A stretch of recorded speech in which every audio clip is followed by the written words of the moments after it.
आइए हम देखेंगे एनसीईआरटी का बिहार बोर्ड है ना प्रश्नावली 12.13 का। इसमें क्वेश्चन का 5 देखना है ना। कहता क्या है क्वेश्चन कि भुजा 4 सेंटीमीटर वाले एक वर्ग का प्रत्येक वर्ग कोना जिसका 1 सेंटीमीटर त्रिज्या वाले वृत्त का एक चतुर्थांश काटा जाता है तथा बीच में 2 सेंटीमीटर व्यास का एक वृत्त भी काटा जाता है, और जैसे कि आकृति 12.23 में दिखाया गया है कि है ना वर्ग के शेष भाग का क्षेत्रफल भी ज्ञात करना है। तो हम मिला जुला के इसको हम जानेंगे कि एक तरह से ये रुमाल है। जब रुमाल है तो रुमाल को हम चारों कोना को काट लेते हैं, तो काटेंगे तो इसका क्या बढ़ जाएगा, इसका कहीं ना कहीं इसका मतलब एक मुख बढ़ जाता है। तो मुख बढ़ेगा तो इसका हम वृत्त बना लेंगे।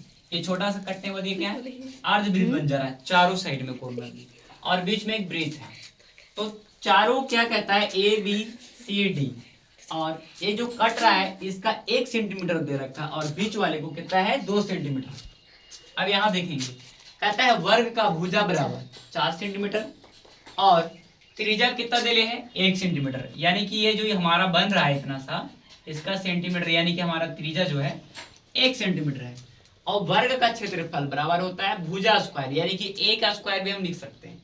तो हमारा कितना दे रहा था 4 ओर से 4, तो 4 चौका कितना हो जाएगा 16 हो गया। तो कहता है कोनों का चतुर्थांश बराबर, अब ध्यान से देखना है यहाँ तक चतुर्थांश बराबर क्या कहेगा, प्रत्येक चतुर्थांश की त्रिज्या बराबर कितना होता है 4 चतुर्थांश मिलाकर एक पूर्ण वृत्त बनता है, यानी कि 4 को चतुर्थांश मिला के ये क्या बन गया एक तरफ से। अब जैसे मान लीजिए एगो यहाँ से काटे, एगो यहाँ से काटे, एगो यहाँ से काटे, एगो ऐसे काटे, तो ये जो कॉर्नर बचा है काट के क्या बन गया हमारे पास एक, ये हम वृत्त बना लिए। जब वृत्त बन गया तो क्या करेगा 4 बराबर जितना इसका वैल्यू है गुना इतना इतना करके कर दिए। अब इसका यहाँ से ये 4 से 4 कैंसिल हो जाएगा, बट जो है हमारे पास से वैल्यू वही रहेगा।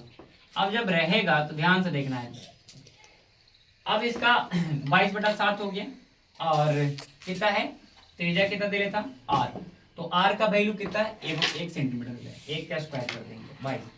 चलिए 22 में 1 से गुना करेंगे तो 22 1 22 हो जाएगा। फिर अब यहाँ देखेंगे, ठीक है, यहाँ देखेंगे क्या कह रहा है शेष भाग का क्षेत्रफल बराबर कितना है, जो बचल है वही, मतलब 4 तो सब में बचा होगा। जब 4 सब में बचा है तो अब इसमें रखना क्या है, एक प्लस में रख लेना एक माइनस में, क्योंकि हम दोनों को निकाल चुके हैं।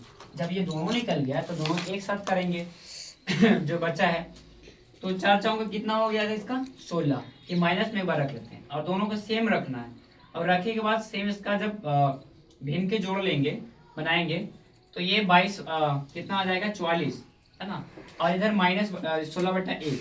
तो अब यहाँ कुछ नहीं बचता है, खाली 16 रह रहा है, तो कुछ नहीं तो अपना मन से 1 ले सकते हैं है ना, जैसे यहाँ पे नहीं था तो हम यहाँ 16 ले सकते हैं 16/1।